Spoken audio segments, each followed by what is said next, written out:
Hi everyone, am I visible and audible to all of you? Good evening everyone. Today we are meeting for a late night class. We can almost call it late night. It's 10 p.m. But do let me know whether I'm audible and visible. Okay, good evening everyone. Let us wait for 2 more minutes so that some more people could join and then we will start with the class. And until then, I can give you people a brief introduction about myself. Those of you who already know me well and good, my name is Antara Chakrabarti, and you people know me as your sociology educator. I have been teaching sociology for these exams for the last 6 years now. And today we have met here to do basic concepts for NET exams, RPSC, any other exams. And this is part 3, which means हम लोगों ने already part 1 और part 2 कर ली है पहले. जिन students ने नहीं देखा है उन्हें ज़रूर देखना. यस, फॉर दो students who have not watch them please do, because बहुत सारे इंपॉर्टेंट टॉपिक्स हम लोगों ने ऑलरेडी कवर कर ली है. So those students who have seen part 1 and 2, good. Also to start with the class, मैंने लास्ट क्लास में यानी पार्ट 2 वाले क्लास में मैंने आप लोगों को एक छोटा सा होमवर्क दिया था कि सोशलाइजेशन पे मैंने ऑलरेडी एक वीडियो लिया था यूट्यूब में लास्ट ईयर. वो सोशलाइजेशन का वीडियो आपको देखना है because I will not be repeating those topics again. कुछ कॉन्सेप्ट्स हम लोग रफली रिवाइज करेंगे but most of these things I had taught you people in that video. So मैंने as a homework आप लोगों को ये टास्क दिया था. Yes? All right. आज हमारी क्लास यहीं पे होगी. I will not be able to take the class in the board because मुझे थोड़ा बैक एक हो रहा है, so I need to sit and take the class. I hope it is okay because I think आप लोगों को clearly यहाँ से भी visible है. But कल से जो हमारी मेगा मैराथन क्लास होगी, those mega marathons we will cover in the board वाला class. Okay? All right. This is the highest volume that I can speak in. I hope you people are able to hear me क्योंकि काफ़ी सारे students बोल रहे हैं कि voice थोड़ा low है, but मैं एकदम से मेरे top voice में ही आप लोगों के साथ बात कर रही हूँ. Yes? Okay. Now I can't help it beyond that. I think a lot of students have already joined us. हमने 2 मिनट वेट भी किया है. So with that, let me start with the class. क्योंकि as I said, आज के class में बहुत सारे टॉपिक्स को हमें कवर करना है. So I want to do it in the next 1.5 hours because it's going to be very beneficial for all the students who are sitting for NET or any other exams. Yes? Now, before I start with मैं एक चीज़ आप लोगों को repeat कर दूं कि there is one more offer that is on going on Unacademy plus for all the students who want to join for 2 months for both paper 1 and 2 you can join now in 4,000 rupees. जिन लोगों ने नहीं join किया है, अगर आप लोग 6 months के लिए या फिर फ्यूचर एग्जाम्स के एस्पिरेंट्स हैं तो आप लोग 6 months और 12 months के लिए भी ज्वाइन कर सकते हैं, जहाँ पे ईच आपको 2 months फ्री भी मिलेंगे. You people already know my referral code Antara Chak which will give you an additional discount. Plus आप लोगों को पता है कि मैंने क्रैश कोर्स ऑलरेडी शुरू कर दी है प्लस अनअकैडमी प्लस में, जहाँ पे आपको सारे यूनिट्स के फुल पीडीएफ्स मिलेंगे. More than 3,000 solve MCQs, 1,000 solve PYQs, new and updated materials, in short everything that you need to crack the UGC NET sociology. So वो सारी चीज़ें आप लोगों को मिलेंगी in case you join. So those students who wish to join you can still do so क्योंकि ये offer सिर्फ April 30th तक ही रहेगा. Okay? Now, is that clear? Now I will start with the class then अगर students हमारे ready है because I think काफ़ी students आ चुके हैं class में. We have waited for 5 minutes. Let us directly start with the class. Now, as I said, in the last class, मैंने आप लोगों को homework दिया था socialization पे. आप लोग हो सके तो मेरा previous video देख के आइए because socialization के काफ़ी सारे topics हमने उस video में already cover किया था. So let us briefly revise them since हमने already वो topics पढ़ी है. So हम लोग थोड़ा revise कर लेते हैं उन topics को. Please take a note of the definition of socialization. मैं हमेशा ये students को बोलती हूँ that socialization is a lifelong process. Never think कि socialization सिर्फ childhood के बाद तक ही होता है. Many students make this mistake that socialization happens only after birth, but no, it keeps on continuing for lifelong process. Right from birth we are introduced to our family. Family के बाद हम लोग school जाते हैं, school के बाद college, then our adult life starts, हम लोग ऑफिस जाते हैं etcetera. So it keeps on continuing till life long. Socialisation के थ्रू हमें सोसाइटी के सारे नॉर्म्स, एक्सपेक्टेशंस, बिलीव्स, इन सब के बारे में हमें पता चलता है. Yes. Now you have to remember this one small point, that is socialization का एक दूसरा नाम भी है. सोशलाइजेशन को बहुत सारे थिंकर्स ने एक दूसरे नाम से भी बुलाया था. That is enculturation. जब हम लोग कुछ क्लासेस बाद कल्चर का मैराथन क्लास करेंगे, वहां पे मैं एनकल्चरेशन के बारे में आप लोगों को और भी डिटेल में पढ़ाऊंगी. Enculturation concept was given by this thinker called Herskovits. So उसके बारे में आपको ध्यान रखना है दैट सोशलाइजेशन का दूसरा नाम एनकल्चरेशन भी है, जो हम कल्चर के मैराथन वाले क्लास में फिर से पढ़ेंगे. Okay. Now These are some definitions. जैसे मैंने लास्ट क्लास में भी कुछ definitions आप लोगों को दिया था. यहाँ पे कुछ famous definitions हैं sociology के. I want all of you to take a screenshot of this page क्योंकि definitions बहुत important है. Here we look at definitions by Horton and Hunt. We look at definition by Green, Lundberg, Peter Worsley, H.M. Johnson. These are all very important names exam perspective से. So आप लोग please इस page का screenshot जरूर लीजिए. Okay, because it is very important for us to remember this definitions. Several more like Kinsley Davis का definition and so on. So please इसे आप लोग याद रखिएगा. इसका ज़रूर आप लोग definition का जो screenshot है, जो students Unacademy Plus में नहीं है, आप लोग इसका screenshot please ले लीजिए. It's a very important class. I am repeating, हम लोग बहुत सारे concepts इस class में cover करेंगे. I don't want कि later आप लोग मुझे पूछो कि मैम ये topic कहाँ है, क्या नहीं. जितने भी marathon classes हो रहे हैं उनको please regularly आप लोग देखते रहिए. Okay? Now, as I said, there are different stages of socialization. Primary socialization हमारा सिर्फ और सिर्फ family तक ही limited होता है. Secondary हमारा शुरू होता है school या फिर friends जो हमारे peer groups होते हैं, या फिर बाकी सारे institutions like religion etc. और adult socialization हमारा होता है teenage के बाद, जब हम नौकरी, jobs etc. ढूंढने की कोशिश करते हैं. Okay? So please remember there are 3 stages to socialization. इसके अलावा मैंने ऑलरेडी आप लोगों को पहले एंटिसिपेटरी सोशलाइजेशन का कॉन्सेप्ट आपको पढ़ाया है सोशलाइजेशन वाले वीडियो में, बट फॉर दो स्टूडेंट्स जिन्होंने नहीं देखा है, एक बार ब्रीफली हम लोग रिवाइज कर लेते हैं. What is this concept of anticipatory socialisation by R K. Merton. Now anticipate करने का मतलब होता है कोई चीज एक्सपेक्ट करना. The word anticipation means to expect something. Okay, that means हम एक ऐसी चीज के लिए अपने आप को रिहर्स कर रहे हैं, प्रैक्टिस कर रहे हैं, जो चीज अभी तक हम लोग नहीं बने हैं. For example you people are preparing for exams. आप लोग JRF एग्जाम्स के लिए प्रिपेयर कर रहे हैं सो दैट फ्यूचर में जाके आप असिस्टेंट प्रोफेसर बन सके या फिर PhD कर सके. Right? So you people have to remember this very very importantly, that anticipatory socialization means हम एक ऐसी चीज के लिए एक्सपेक्टेडली अपने आप को सोशलाइज कर रहे हैं जिसकी पार्ट हम नहीं बने हैं. Okay, for a lot of times you might see कि जो प्रेग्नेंट औरतें होते हैं वो ऑलरेडी बहुत पहले से पढ़ना शुरू करते हैं that what all they need to do after the child is born. So after the child is born उन चीजों के लिए प्रिपेयर करते हैं अपने आप को एंटिसिपेट या फिर एक्सपेक्ट करके. Yes? So please keep these things in mind. For those students whose pages are not seeing visible, please increase the resolution of your YouTube because the pages are very clearly visible. Okay? Now, Divya is asking, ma'am, sorry to disrupt, but one question is gender a dimension of social stratification? Yes, social stratification में gender एक बहुत important part होता है, and we do also read about it. Yes? Now, so please keep these things in mind. Okay, anticipatory socialization, I hope it is clear. The next concept that we see is re-socialization, जहाँ पे हम लोग government के through re-socialization का concept पढ़ते हैं.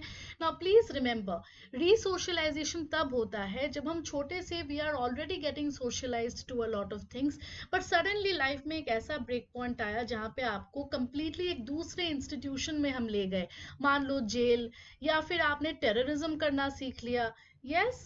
या फिर आपको मेंटल हॉस्पिटल में डाल दिया गया, in those places you have to learn things again, क्योंकि वहाँ के रूल्स रेगुलेशंस बहुत अलग होते हैं. So there people have to resocialise, that means they have to relearn all these things again. Okay, और ये हम लोग गवर्नमेंट के टोटल इंस्टीट्यूशन के कॉन्सेप्ट में देखते हैं. सारे इंस्टीट्यूशंस को गवर्नमेंट ने टोटल इंस्टीट्यूशंस बुलाया था, जहाँ पे लोग जो रहते हैं वहां पे उनका कोई भी डिसीजन मेकिंग पावर नहीं होता है. Those are called total institutions. Yes, total institutions are those जहाँ पे जो लोग रिसाइड करते हैं वहां पे उनके पास कोई डिसीजन मेकिंग पावर नहीं होती है, लाइक आर्मी बैरक्स या फिर jails. Yes, mental hospitals. So please remember this. Now a very common question that keeps coming up is, what is the difference between re-socialization and anticipatory socialization? Re-socialization happens when you already enter the new place. जब आप नए place already enter कर चुके हो उसके बाद आप अपने आप को सोशलाइज कर रहे हो. वेयर एंटिसिपेटरी सोशलाइजेशन में आप पहले से ही अपने आप को प्रिपेयर करना शुरू करते हैं. In case of anticipatory, that means you are expecting to be a part of that group, तो आप अपने आप को पहले से ही आप ट्रेन कर रहे हो. Where resocialization happens once you enter that group. Okay, is that clear?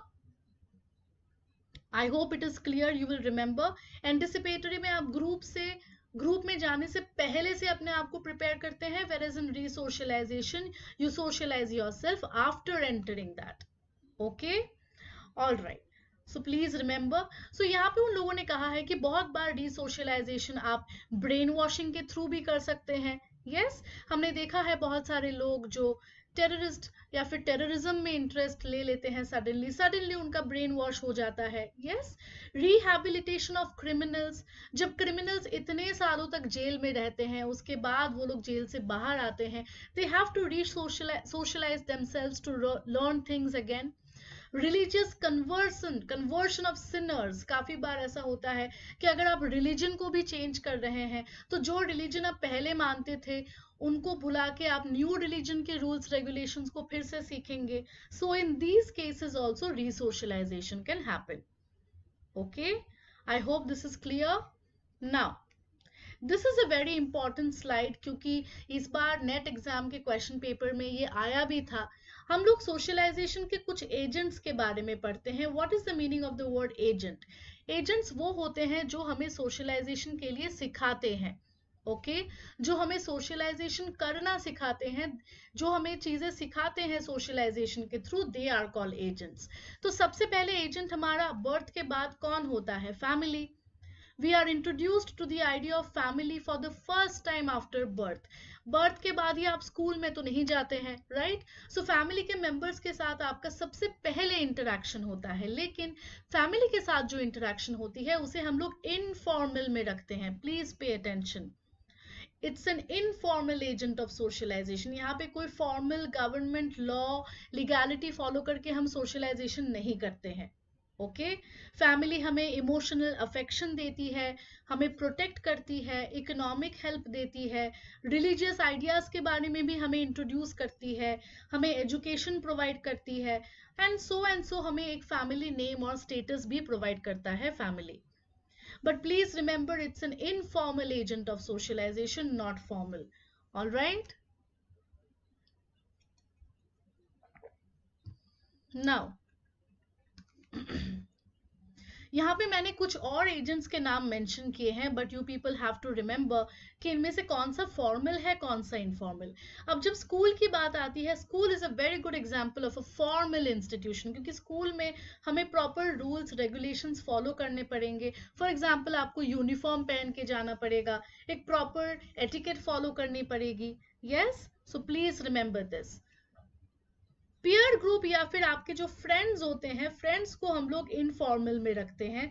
Friends are not under formal. Mass media, technology, जो भी चीजें हमें टीवी में दिखाई जाती है etcetera, they are also formal, क्योंकि टीवी वाले लोग भी फॉर्मल तरीकों से ही उनकी चीजों को डिस्प्ले करेंगे. Religion is also a formal organisation. Work place यानी कि ऑफिस एटसेट्रा वो भी फॉर्मल हो गया। स्पोर्ट्स के थ्रू अगर आप किसी जेल में चले गए या फिर किसी इंस्टीट्यूशन में चले गए, they are also formal. So friends और फैमिली को छोड़ के अगर मैं शॉर्ट में आपको बोलूं, फ्रेंड्स और फैमिली इन दोनों को छोड़ के बाकी सारे के सारे हमारे फॉर्मल एजेंट्स ऑफ सोशलाइजेशन होते हैं। Is that clear? I hope you will not make this mistake. Yes. Neighbours, neighbours भी हमारा इनफॉर्मल में आएगा, क्योंकि नेबर्स के थ्रू भी हम लोग किसी फॉर्मल इंस्टीट्यूशन के थ्रू नहीं जाते। सो अगर नेबर्स की भी हम लोग बात करें, जो हमारे पड़ोसियां होते हैं, उन्हें भी हम लोग इनफॉर्मल में डालेंगे। Yes, I hope it's clear ना। Yes, okay. So let's now move to other slides. मैंने आप लोगों से ऑलरेडी एक होमवर्क दिया था, मैं फिर से रिपीट कर रही हूँ जिन स्टूडेंट्स ने नहीं देखा। सोशलाइजेशन पे ऑलरेडी एक वीडियो है यूट्यूब में, जहाँ पे मैंने theories by G.H. Mead, Sigmund Freud, Charles Horton Cooley पढ़ाया है। प्लीज उस वीडियो को आप लोग जरूर देखना। All right, and I would please request all the students to not ask me questions which are not related to this class, because it breaks the flow of my class. Yes, keep your questions for later. Now, Shivam is saying good evening, ma'am. I scored 248 out of 300 in UGC Net Sociology. It's okay. Thank you so much, Shivam. Congratulations. I hope just like Shivam, the other students also take inspiration and give me these high scores for the upcoming exams. Okay? Now, अच्छा, इसके अलावा कुछ और theories भी हम लोग पढ़ते हैं। फॉरेल्स, आप लोग मुझे बता सकते हैं कि कॉग्निटिव डेवलपमेंट का सोशलाइजेशन थियरी किसने दिया था हमें? Who has given the theory of cognitive development of socialization to us? Very, very important. Very good. Jean पियाजे, प्लीज रिमेंबर हिज नेम। इसके अलावा हम मॉरल डेवलपमेंट का भी थियरी पढ़ते हैं। मॉरल डेवलपमेंट का थियरी हमें दिया था कोलबर्ग ने। Yes, Kohlberg, KOHLBERG, please remember. These are some more theories, क्योंकि इनके नाम से भी क्वेश्चन आते हैं एग्जाम में। Okay, now so since socialization as a topic we have already looked at before, I immediately want to start with a new topic today, that is about social stratification. But social stratification शुरू करने से पहले मैं एक छोटी सी चीज आप लोगों को पूछना चाहती हूँ, बिकॉज बहुत बार स्टूडेंट्स इसमें गलतियां करते हैं। सोशल स्ट्रैटिफिकेशन के कॉन्सेप्ट्स को समझने के लिए you have to understand one more concept related to that, and that is social differentiation and stratification. ध्यान दो, please pay attention guys. Social differentiation तब होता है जब हम सोसाइटी में लोगों को अलग अलग कैटेगरीज में डिवाइड कर देते हैं। ओके, सो अगर मैंने बोला main, women, children, old man, या फिर अगर मैं अलग अलग कास्ट के बारे में बोलूँ, SC, ST, OBC, तो अगर हम सिर्फ और सिर्फ अलग अलग कैटेगरीज में डिवाइड कर रहे हैं तो उसे हम सोशल डिफरेंशिएशन बोलेंगे। बट यही चीज सोशल स्ट्रैटिफिकेशन तब कहलाएगा जब हम इन ग्रुप्स को रैंक में डाल देंगे, जब हम इनमें एक हायरार्की क्रिएट कर देंगे कि जो सबसे ऊपर वाला ग्रुप है उसके पास सबसे ज्यादा पावर, रिसोर्सेज होगा, और जो सबसे नीचे वाला ग्रुप है उनके पास सबसे कम पावर या रिसोर्सेज होंगे। So ranking and hierarchy are the most important features of social stratification. Society में सिर्फ लोगों को अलग अलग डिवाइड करने से आपको सोशल स्ट्रैटिफिकेशन नहीं मिलेगा। सोशल स्ट्रैटिफिकेशन तब होता है जब हम अलग अलग कैटेगरी या ग्रुप को रैंकिंग में डालते हैं। Yes, is that clear? From superior to inferior, from high to low. Yes, so stratification होने के लिए रैंकिंग और हायरार्की का होना बहुत इंपॉर्टेंट है। सो जैसे मैंने यहाँ पे लिखा भी है, ग्रुप्स को अगर हम लोग रैंकिंग में डालें, उनको हायरार्की में डालें, जैसे हम लोग जब भी कास्ट सिस्टम के बारे में पढ़ते हैं, if you just talk about 4 different types of caste, then it is not social stratification. वो सोशल स्ट्रैटिफिकेशन तब बनेगी जब आप ब्राह्मण्स को सबसे ऊपर रखेंगे, जिनके पास सबसे ज्यादा एक्सेस टू रिसोर्सेज, पावर होगा, उसके बाद Kshatriyas, then Vaishyas, then Shudras, who will get the least access to all the resources and goods and things that are provided in the society. Okay, is that clear? So stratification का ये point बहुत important है जो बहुत सारे लोग miss कर जाते हैं. I hope my students will not miss it now. All right, now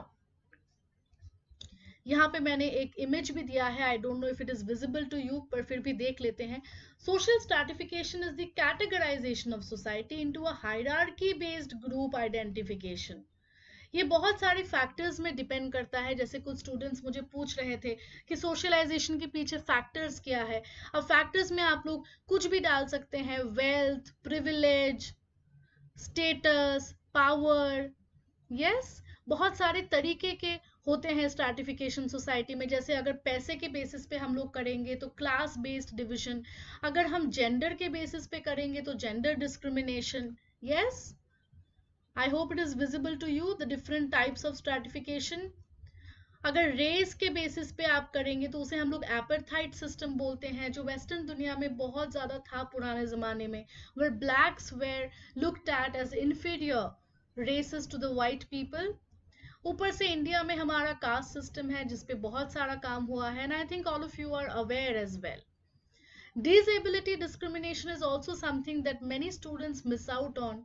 जो हमारी फिजिकल या मेंटल बॉडी होती है, सारे लोग एबल बॉडीड नहीं होते हैं. बहुत सारे लोगों के पास कुछ डिफरेंटली एबल्ड थिंग्स हो सकती हैं which might lack or make them lacking in full participation as a citizen in the society. So उसके थ्रू भी हम बहुत सारी बार डिस्क्रिमिनेशन करते हुए देखते हैं. Yes, so please remember these points. Now इसी पॉइंट पे I want to ask you peoples a very important question, जो बहुत बार स्टूडेंट्स से मैंने देखा था पास्ट बैचेस में वो लोग बहुत ज्यादा गलती करते थे. But I want to ask you this question.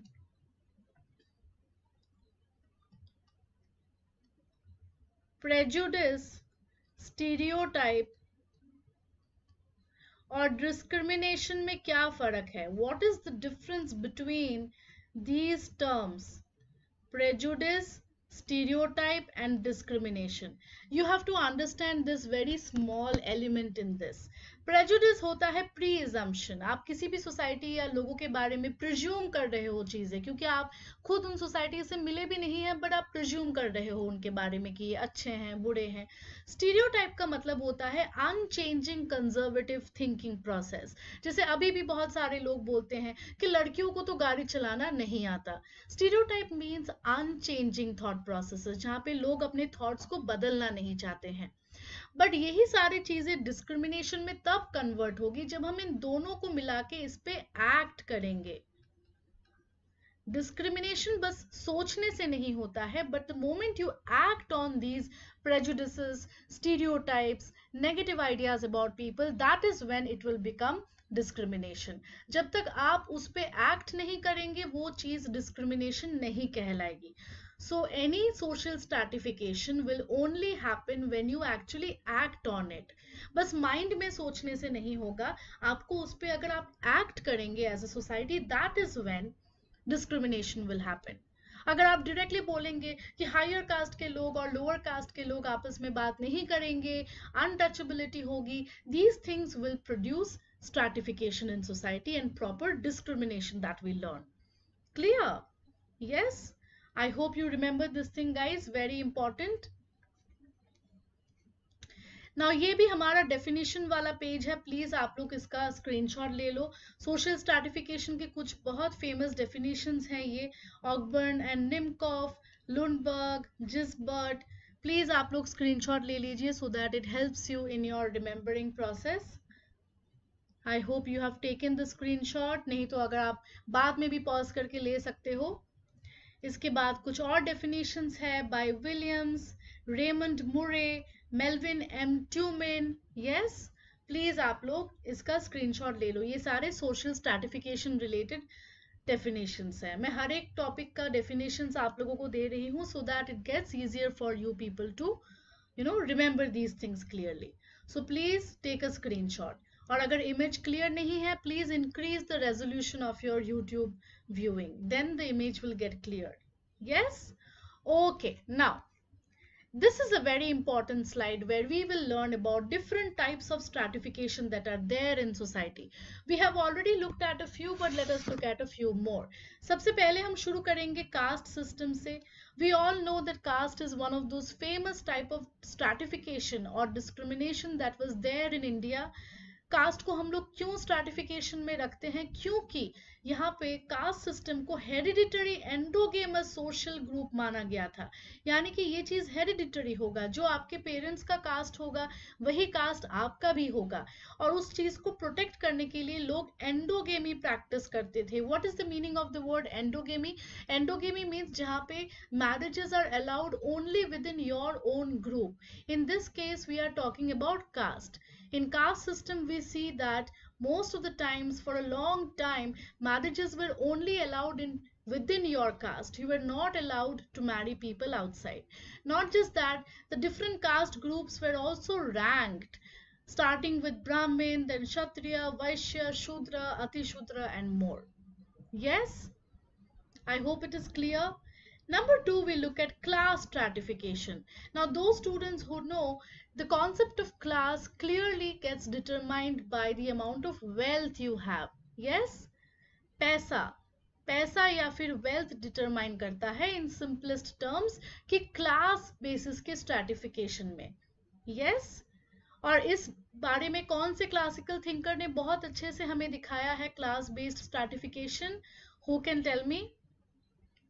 One of our classical thinkers in sociology has given us the most important theory of class-based stratification in the society. Very good, Karl Marx. हम लोग next class में इन classical thinkers को detail में divide करेंगे और पढ़ेंगे, so please आप लोग उस class में ज़रूर आना, okay? In tomorrow's class, we are going to look at the theories by Weber, Marx and Durkheim in detail. So I want all the students to come for tomorrow's marathon class as well. क्योंकि मैंने कभी भी इससे पहले Durkheim, marks और weber पे free class कभी नहीं लिया था, सो कल आप लोग जरूर आइएगा उस क्लास में. Okay, now number 3 is estate system. अगर आपको याद है, हमने बेसिक कॉन्सेप्ट्स पार्ट 1 वाले क्लास में एस्टेट का कॉन्सेप्ट पढ़ा था. फ्रेंच रेवोल्यूशन से पहले France used to be a feudal society, जहाँ पे लैंड ओनरशिप पे बहुत ज़्यादा ध्यान देते थे. और मैंने आपको एस्टेट सिस्टम में 3 ग्रुप्स के बारे में भी बताया था. एक जो रिलीजियस हेड होते थे, क्लर्जी. दूसरे होते थे the noble population, nobility. Yes, and third were the common people, जो छोटे मोटे फार्मर्स, आर्टिजन्स थे. तो एस्टेट सोसाइटी में भी लैंड ओनरशिप के बेसिस पे, वेल्थ पोजेशन के बेसिस पे लोगों को डिवाइड किया जाता था. Yes? Number 4, slavery. Now this is a very important part. Please pay attention, guys. ये question पहले भी आ चुका है. Now slavery का मतलब क्या होता है? पुराने ज़माने में यूरोप में बहुत सारे सोसाइटीज़ में ये हमने देखा था कि कुछ लोग दूसरों को अपना स्लेव्स बना लेते थे. Now slavery के पीछे 2 रीज़न हो सकते हैं, एक इकोनॉमिक, दूसरा पॉलिटिकल. यहाँ पे बहुत सारे स्टूडेंट्स गलती करते हैं, सो प्लीज़ पे अटेंशन. एक रीज़न हो सकता है इकोनॉमिक. अगर किसी कम्युनिटी के पास ज़्यादा पैसा है तो वो दूसरे कम्युनिटी को खरीद के अपना स्लेव बनाएगा. Yes, whereas in case of political basis we see that बहुत सारे communities अगर political war में हैं तो जो community जीतता है वो दूसरे हारा हुआ community के members को अपना slave बना लेता था. So this is something that used to happen earlier a lot. और वहाँ पे हर एक इंसान के पास एक एक अपना slave हुआ करता था. Okay? Is that clear, guys?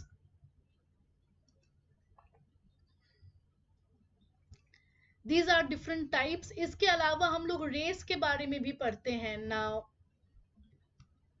I hope all of you know कि रेस में please find out, ये आपका homework है, 4 मेन रेस आपको मिलेंगे वर्ल्ड में, और इन रेस के बेसिस पे भी लोग डिस्क्रिमिनेट करते हैं.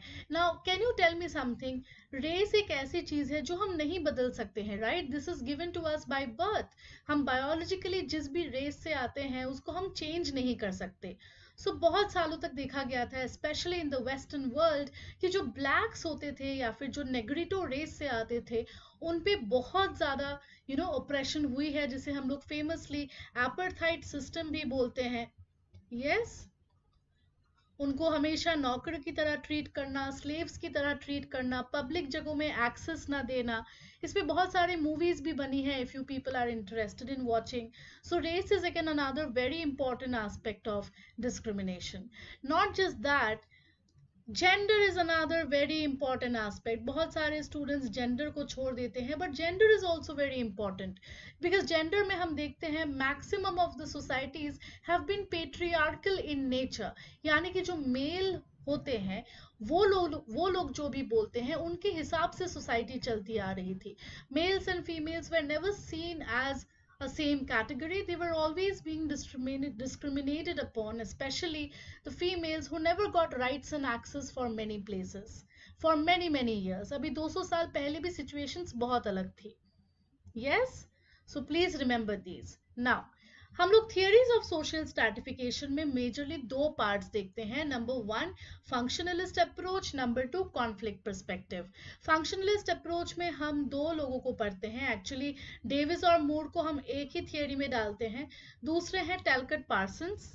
Okay, and then you have the conflict perspective, जहां पे Weber, Marx, Melvin, Tumin, Dahrendorf etcetera we learn about. Yes, so please remember this thing guys, क्योंकि ये काफी बार एग्जाम में आपको क्वेश्चन पूछेंगे कि इनमें से कौन से लोग फंक्शनलिस्ट थियरी में आते हैं, कौन से लोग conflict perspective of social stratification में आते हैं। So you have to remember these very carefully. More so you also have to remember कि हम लोग इन थिंकर्स ने बेसिक क्या पॉइंट्स दिया था उसके बारे में भी देखना हमारे लिए ज़रूरी है, because there are certain very important key words that are related और associated to these thinkers that you have to pay attention to. एक बार जल्दी से देख लेते हैं क्या है। ऑल्सो अगर आपने देखा है, मैंने यहाँ लिखा है कि कास्ट सिस्टम के बारे में हम डिटेल में बाद में पढ़ेंगे while discussing Indian society marathon, क्योंकि वहाँ पे कास्ट का टॉपिक आएगा और कास्ट रिलेटेड थिंकर्स को भी हम डिस्कस करेंगे उन क्लास में। फिलहाल इस क्लास में हम कास्ट पे नहीं जाएंगे। Yes, I hope it is clear. तो सबसे पहले हम शुरू करेंगे फंक्शनलिस्ट अप्रोच से।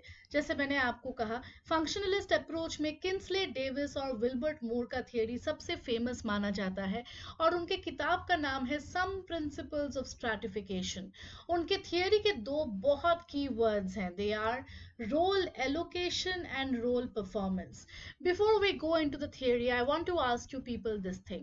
I hope by now you people already know कि फंक्शनलिज्म का थियरी ये कहता है कि सोसाइटी में सारे चीजों का कुछ ना कुछ फंक्शन होता है, नथिंग इज कंप्लीटली यूजलेस और बिना फंक्शन का in society. Yes, so according to them even social stratification has some benefits. क्यों, देख लेते हैं। In their theory of role allocation and performance, they say कि सोसाइटी में अलग अलग तरीके के रोल्स आपको मिलते हैं, राइट? जैसे कुछ लोग डॉक्टर्स होते हैं, कुछ टीचर्स, कुछ इंजीनियर्स, कुछ शॉपकीपर्स होते हैं, कुछ मान लो फार्मर्स होते हैं, एटसेट्रा। तो उनका लॉजिक ये है कि कोई भी रोल हम ऐसे ही एलोकेट नहीं कर सकते, राइट? अब डॉक्टर जैसे नौकरी में बहुत सारा हार्ड वर्क लगता है, बहुत सारा एफर्ट लगता है, तो हम किसी को भी वो नौकरी नहीं दे सकते। देयरफॉर दे से कि जो लोग इन रोल्स को परफॉर्म कर पाएंगे उन्हीं को मिलेगा ये roles. So they say that in society there are many roles, और सारे रोल्स हम तभी उनसे फिलअप करेंगे जो लोग इन रोल्स को परफॉर्म कर पाएंगे। Yes, therefore look at this, he also says कि इन चीजों के लिए नेसेसरी ट्रेनिंग जरूरी है, और इन ट्रेनिंग के बाद जो इंसान सबसे अच्छा उस काम को कर पाएगा उसी को हम लोग हाई रिवार्ड्स देंगे और उसको वो इंपॉर्टेंट पोजीशन फिल करवाएंगे। Therefore, ये उनका बहुत फेमस कोटेशन है, stratification is a functional necessity. Try to understand. For example, इतने लोग हर साल यूपीएससी की प्रेपरेशन करते हैं, सबको तो सीट नहीं मिलती है, बस उन्हीं को मिलती है जो उस मेरिट को क्रैक कर पाते हैं, बिकॉज दे से कि ये सारे इंपॉर्टेंट पोजीशंस हैं। इंपॉर्टेंट पोजीशंस के लिए हाई रिवार्ड्स होते हैं, ज़्यादा पैसा होता है, तो उन पोजीशंस के लिए हम लोग कंपेयर नहीं कर सकते छोटे मोटे पोजीशंस के साथ। सो इंपॉर्टेंट पोजीशंस के पैसे भी ज़्यादा है और सिर्फ उन्हीं को मिलेगा for the people who are able to crack those things. Yes, so therefore they say that stratification is a functional necessity. However, this theory was criticized by this person called Melvin Tillman, who followed a conflict perspective. Now, Melvin Tubman criticizes Davis and Moore and says that no, in our society, we should be treating unskilled workmen and engineers in the same way. जो लोग unskilled है या engineers है सबको same तरीके से हमें treat करना चाहिए, सबको सेम ट्रेनिंग देंगे, सेम मोटिवेशन देंगे, सबको इक्वल अमाउंट ऑफ हम लोग अपॉर्चुनिटी देंगे सो दैट सब लोगों को एक ही जैसा ट्रीटमेंट मिले, ना कि जो प्रेस्टीज है वो ऊपर नीचे हो. यस, इसेस की सोसाइटी में इनइक्वालिटी ऑफ अपॉर्चुनिटी है जिसके वजह से अलग अलग लोग अलग चीजें बनते हैं, कुछ छोटे मोटे मजदूर रह जाते हैं, कुछ इंजीनियर्स बन जाते हैं. Yes, is that clear? Now, let us look at what Talcott Parsons had to say about stratification. Now, similarly, वो भी एक functionalist है. Yes, so therefore Talcott Parsons says that society एक इंटीग्रेटेड होल है. जैसे मैं हमेशा फंक्शनलिज्म आप लोगों को पढ़ाती हूँ, एक मशीन की तरह. अगर मशीन के कुछ पार्ट्स काम नहीं करेंगे तो पूरा मशीन का ही कोई काम नहीं रहेगा. सिमिलरली दे से कि सोसाइटी में ऑर्डर और स्टेबिलिटी लाने के लिए स्ट्रैटिफिकेशन बहुत ज़रूरी है, क्योंकि स्ट्रैटिफिकेशन अगर नहीं होगा तो लोग काम ही नहीं करेंगे. So he gives a very important aspect of role incentive. आपको क्यों लगता है कि इतने सारे लोग हर साल यूपीएससी देते हैं अगर इसके साथ कोई रिवॉर्ड जुड़ा हुआ नहीं होता तो? सो ही सेज कि हर एक इन रोल्स के साथ कुछ बहुत इंपॉर्टेंट इंसेंटिव्स जुड़े होते हैं जिसकी वजह से लोग इन एग्जाम्स या फिर बड़े पोजीशंस के लिए कोशिश करते हैं. Yes, is this clear guys? Will you remember? So therefore he says कि इन बेसिक नीड्स को फुलफिल करने के लिए स्ट्रैटिफिकेशन इज इनएविटेबल. गाइज एक चीज कंफ्यूज मत करना, अगर एग्जाम में आपको बोले stratification is an inevitable part, ये वाला कोटेशन पार्सन्स का है. Stratification as a functional necessity was given by Davis and Moore. तो इन दोनों को आप लोग कंफ्यूज मत कीजिए. Okay, Stratification is inevitable is by Talcott Parsons. Stratification is a functional necessity is by Davis and Moore. Okay? I hope it is clear guys. Please remember, there's nothing to get confused. ज़्यादा उनका है नहीं, बस role incentive का concept समझना है. और ये वाला कोटेशन डेविस और मूर में हमने क्या देखा था? The concept of role allocation and role performance. Okay, so these three words, please note them down. Now, from the conflict perspective, we already look at Karl Marx. Karl Marx का theory हमें already पता है, जिन्होंने stratification के basis को सिर्फ और सिर्फ class के through समझाया था. Karl Marx gives his famous theory of stratification only and only through his idea of class, where he says that class में ऐसे define कर सकते हैं जहाँ पे जिन लोगों का मोड ऑफ प्रोडक्शन में जो पोजीशन होता है, अगर आप ओनर है मींस ऑफ प्रोडक्शन के, यानी कि आप हायर क्लास हैं. अगर आप कुछ भी ओन नहीं करते हैं, दैट मीन्स आप प्रोलेटेरिएट क्लास है. तो कार्ल मार्क्स ने सिर्फ और सिर्फ इकोनॉमिक या फिर क्लास एस्पेक्ट से हमें चीजों को समझाया. But this is where Max Weber comes as a criticism, because Max Weber ने tripartite theory of social stratification हमें दिया, where he says that stratification is not just limited to economic terms, but he also introduces to us the concept of status and power. काफी बार आपने notice किया होगा, बहुत सारी नौकरियां ऐसी होती है जहाँ पे सैलरी आपकी सेम है, लेकिन कुछ नौकरियों का जो है स्टेटस ज्यादा होता है. Right? Is that clear? So status is nothing but social prestige or honor that is associated with your particular job. काफी बार ये भी तो हो सकता है कि आपके पास उतने पैसे नहीं है लेकिन सोसाइटी में आपका बहुत सारा पावर है. Yes? So please remember these things. It's very very important. और हम लोग ये भी मानते हैं कि वेबर के इस 3 कंपोनेंट थियरी को हम लोग कॉन्सेप्ट ऑफ लाइफ चांसेस भी बोलते हैं. लाइफ चांसेस का मतलब है अपॉर्चुनिटीज. आपको कितनी लाइफ में चांसेस मिलेगी, अपॉर्चुनिटीज मिलेगी, ये 3 चीजों पे डिपेंड करता है. ओके, नाउ मार्क्स ने सिर्फ 2 क्लास के बारे में हमें कहा था, right? That is bourgeois and proletariat. However, weber ने 4 टाइप्स ऑफ क्लासेस के बारे में हमें कहा, upper class, white collar class, the petite bourgeois and the manual working class. ये काफी बार मैंने एग्जाम्स में क्वेश्चन को आते हुए भी देखा है, so please note them down. Okay, is that clear guys?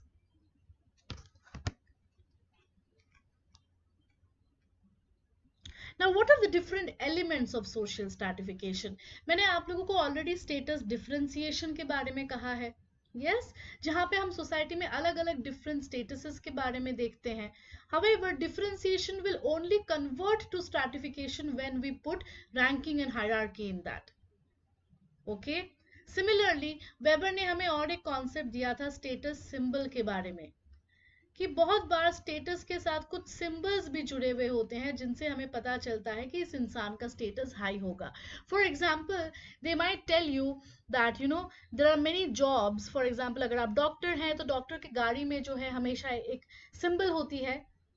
They have a sticker on the glass of their car. I don't know if you have seen, which shows a kind of status symbol कि हाँ ये गाड़ी जो चला रहे हैं उसमें कोई डॉक्टर होंगे. Yes, clear?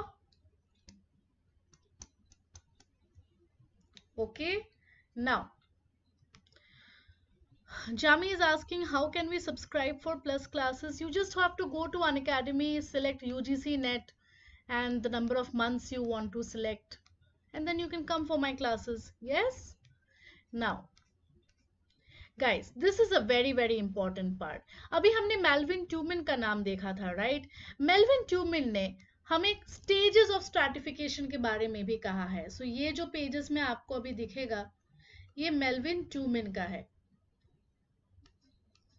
मेल्विन ट्यूमिन ने कुछ स्टेजेस हमें दिया था स्ट्रैटिफिकेशन का. वो कहते हैं कि सबसे पहले हम सोसाइटी में रैंकिंग लाते हैं. We first bring ranking. Ranking के बाद हम लोग उसको इवैल्यूएट करते हैं कि रैंकिंग सही से हुआ है कि नहीं. यस, इवैल्यूएशन के बाद आता है रिवॉर्डिंग. जब हमारा सारा हो जाता है इवैल्यूएशन, उसके बाद हम उन क्लासेस को रिवॉर्ड देते हैं. Now this is also explicated by Melvin Toomin in clear terms in 4 stages. Who can tell me? I have taught this in my plus classes to my students. Melvin Toomin finally gives us those 4 stages of social stratification. If anybody remembers, please do tell me in the comment section. वो 4 chronological stages क्या है?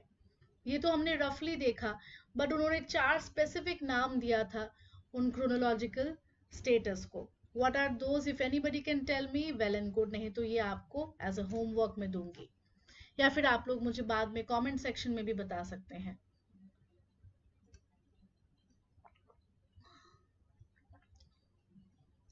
I get the comments a little late, so I think आप लोगों को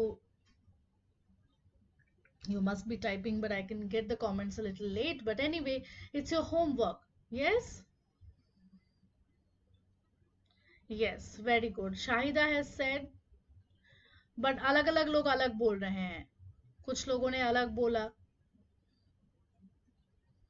Very good, no problem. मैं लिख देती हूँ यहाँ पे. So मेल्विन ट्यूमिन का अगर स्पेसिफिकली आए क्रोनोलॉजी एग्जाम में, हम इस क्रोनोलॉजी को डालेंगे. ओके, सबसे पहले हम शुरू करते हैं डिफरेंशिएशन के साथ. यस, डिफरेंशिएशन को फिर हम क्या करते हैं?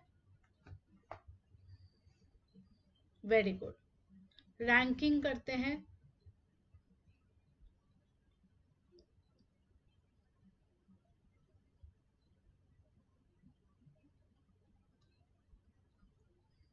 Some people are confusing. देखो, पहले इवैल्यूएटिंग आएगा, फिर रैंकिंग आएगा, फिर आएगा reward.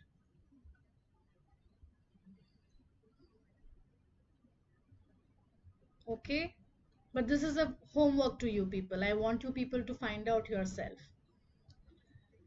Some students are confused. Differentiation के बाद ranking आएगा या evaluation आएगा? So that is your homework. I want you people to find out. If you want, I can give it to you people in next class with some more notes as well. Okay? All right, chalo. Now, The next topic that we are going to see here is the topic of social processes. Guys, social processes के topic में बहुत सारी चीज़ें, minute चीज़ें आती है जिसके बारे में आपको ध्यान देना है, जो बहुत सारे स्टूडेंट्स गलतियां भी करते हैं. देयर आर मेनी स्टूडेंट्स जो थोड़ा दे ट्राई टू थिंक कि ये इतना इम्पॉर्टेंट टॉपिक नहीं है, but it's a very important topic from NET perspective as well. So please I want all of you to pay attention. Yes, now let's see what are they. Social processes शुरू करने से पहले मैं एक चीज आपको पूछना चाहती हूँ, दैट इज कि सोशल प्रोसेसेस को हम लोग सिंपल वर्ड्स में कैसे समझेंगे. Social processes are nothing but repeated forms of behaviour of interaction. हम जब भी लोगों के साथ इंटरैक्ट करते हैं, whenever we interact with people, there is a repeated form, right? चाहे आप फैमिली मेंबर्स के साथ इंटरैक्ट करो या फ्रेंड्स के साथ etc., there is always a repeated form. Students are commenting, ma'am ranking के बाद evolution आएगा. Okay, so you people have confirmed it, very good. So I want all of you to stay confirmed with this and not confused. I will change it then. I think मैंने किसी plus class में आपको एक वो hint भी दिया था. I have forgotten what the hint was, but it's been a while I have taught this, may be some like a year back और समथिंग. बट मैंने एक हिंट भी दिया था कैसे याद रखना है. I can't recall that now, but फिलहाल you can note this down. पहले ranking, then evolution, then reward. Okay, now so let's come back to social processes. Now social processes are nothing but repeated forms of behavior जिसके through हम society में लोगों के साथ interact करते हैं. But you have to remember a very very important point, that is यहाँ पे दो ऐसे थिंकर के नाम हैं जिन्होंने बहुत ज्यादा इंपॉर्टेंटली ये स्टडी किया है. What happened? फिर से आप लोग कमेंट सेक्शन में आपस में झगड़ा कर रहे हो, इवैल्यूएशन पहले आएगा. Let's do one thing. ये जो रैंकिंग है इसको मैं बाद में कमेंट सेक्शन में आप लोगों को चेक करके बता दूंगी. इतना कंफ्यूजन कहाँ से आ रहा है, आई कांट अंडरस्टैंड. स्टूडेंट्स, आधे स्टूडेंट्स एकदम इवैल्यूएशन पहले आएगा, रैंकिंग बाद में. It's okay, forget this. ये वाला आप लोग भूल जाओ. अगर आप लोग ढूंढ सकते हो वेल एंड गुड, नहीं तो मैं नेक्स्ट क्लास में आपको बता दूंगी या फिर कॉमेंट सेक्शन में. Okay, now please leave this because we have to move ahead. इसको हम बाद में भी टैकल कर सकते हैं, बट हमें ये टॉपिक पे ध्यान दो guys. So Park and Burgess ने किताब introduction to the science of sociology 1921 में इन डिटेल में काम की है सोशल प्रोसेसेस पे. Okay, they have worked. Park and Burgess को हम हमेशा एक पेयर में देखते हैं. We always look at them in pair because they have done a lot of work together. We read about them in urban sociology as well. Yes, सो उन्होंने अपनी किताब introduction to the science of sociology में social processes के बारे में बहुत ज़्यादा काम की है. But there are different types of social processes that we will read about. What are these social processes? Number 1, cooperation. Number 2, competition. Number 3, conflict. Number 4, accommodation. Number 5, assimilation. Now इन पांचों को कुछ और कैटेगरी में भी हम डिवाइड करते हैं. Please pay attention. Cooperation, accommodation और एसिमिलेशन को हम लोग एसोसिएटिव प्रोसेस में भी रखते हैं. सी, लुक एट दिस पार्ट.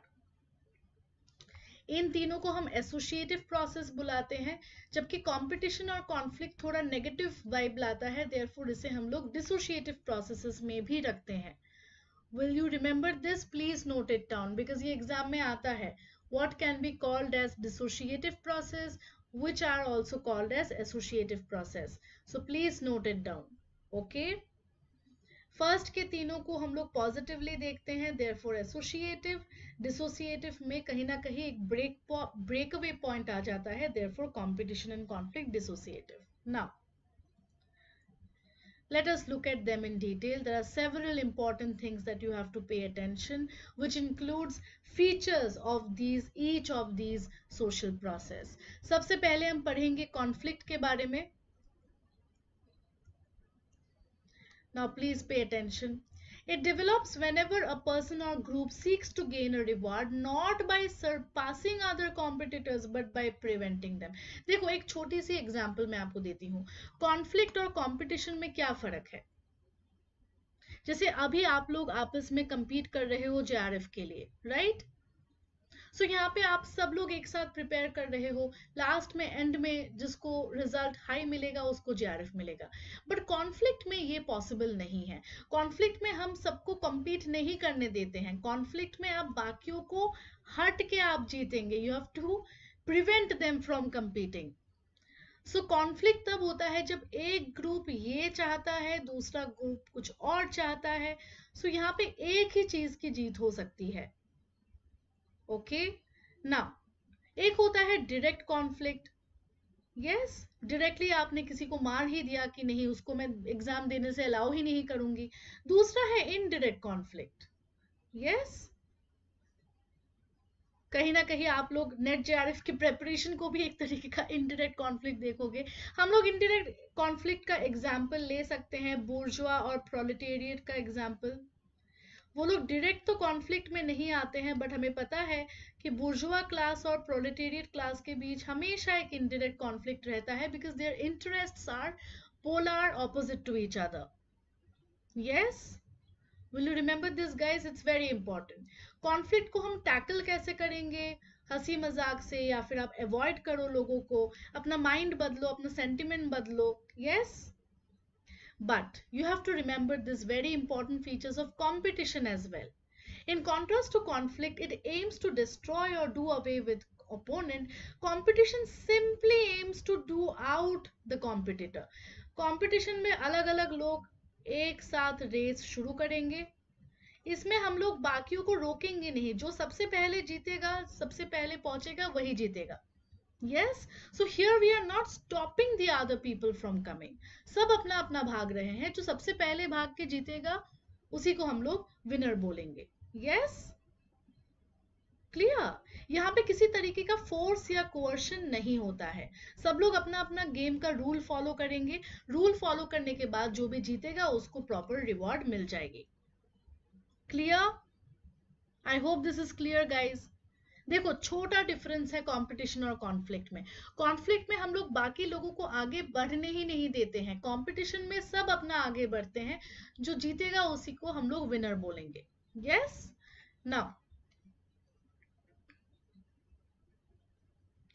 ये देखा जाता है कि कोई भी सोसाइटी में कंप्लीट कोऑपरेशन नहीं होता है। कोऑपरेशन का मतलब क्या है? मिलजुल के सब कुछ करना। सो देयरफॉर ये देखा गया है कि कॉन्फ्लिक्ट जो है कहीं ना कहीं सारे सोसाइटी में प्रेजेंट होता ही होता है। Okay, in some society there will be some sort of conflict. कोई भी ऐसा सोसाइटी आपको नहीं मिलेगा जहां पे कंप्लीटली कॉन्फ्लिक्ट का कॉन्सेप्ट ही नहीं है। यस, सो उसी बेसिस पे हम लोग आर.के. मर्टन से उनका कॉन्सेप्ट मैथ्यू इफेक्ट के बारे में पढ़ते हैं। यस, जो लोग पावर में रहते हैं वो हमेशा कोशिश करते हैं कि उनका पावर बना रहे। सिमिलरली जीरो सम गेम का कॉन्सेप्ट ये कहता है कि अगर एक ग्रुप को रिवार्ड मिल गया तो हम दूसरे ग्रुप को वो रिवार्ड बिल्कुल भी नहीं लेने देंगे। यस, सो कॉन्फ्लिक्ट कोशिश करता है कि आसपास जितने भी लोग हैं किसी को भी पावर ना मिले, बिकॉज जो लोग पावर पोजीशन में हैं वही रहेंगे और बाकी लोग उसमें अलाउड नहीं है। All right, I hope you will remember. Cooperation is very easy. Cooperation में हम लोग साथ मिलजुल के सब कुछ मिलजुल के हम लोग करते हैं। It's a properly unselfish good positive thing to do. Yes, now इसमें भी डायरेक्ट इनडायरेक्ट है। डायरेक्टली अगर आप लोगों के साथ मिलके पढ़ रहे हो, खेल रहे हो, then direct cooperation. Yes, whereas indirectly आप कोऑपरेट कर सकते हो if you divide the labour etcetera. जैसे फैक्ट्रीज में लोग डिविजन ऑफ लेबर फॉलो करते हैं। कुछ लोगों का टास्क कुछ और होता है, some people follow some other tasks, so they are called indirect cooperation. Okay, now we will come to accommodation. We have still not come to the concept of accommodation, so please follow the flow of the class. Yes, now please pay attention in this guys. Cooperation is mostly seen as opposite to competition. Competition में हम ये कोशिश करते हैं कि मैं सबसे पहले आगे बढ़ूं, बट इन कोऑपरेशन मैं कोशिश करूं कि हम सब साथ में मिलके आगे बढ़े। Yes, clear? So the opposite of cooperation is competition. कुछ होता है unintentional cooperation. Yes, for example अगर इंसान चाहता नहीं है कोऑपरेट करना, लेकिन मान लो कर ही लिया, काफी बार फोर्सफुली भी आपको कोऑपरेट करना पड़ता है, कुछ लोग कंसेंट करते हैं कोऑपरेट करने का. So these are some normal things that you have to remember, not that important, but features of cooperation, conflict, competition, these are very important. Okay. Next type of social process that we will see here is assimilation. मैं culture के topic में assimilation आपको पढ़ाती हूँ. आई don't know if you people recall. Assimilation तब होता है जब एक छोटा ग्रुप और एक बड़ा ग्रुप एक साथ मिल जाते हैं इन सच अ वे कि ये छोटा ग्रुप का जो भी कैरेक्टरिस्टिक्स था वो मिट जाता है once it enters the bigger group. Assimilation happens when two groups come together. One is a smaller group, the other is a bigger group. But once they come together, the smaller group loses all its features and characteristics. And this is what I teach you people in the class of assimilation as well. So मान लो हमारे पास दो groups हैं. एक छोटा group है जो कुछ ऐसा दिखता है और एक बड़ा ग्रुप है जो ऐसा दिखता है. इन दोनों को जोड़ने के बाद after a long time the bigger group takes up all the features. ये जो छोटा ग्रुप था इसके सारे फीचर्स कहीं ना कहीं मिट गए. That is called eventual blending of cultures is eventually called assimilation.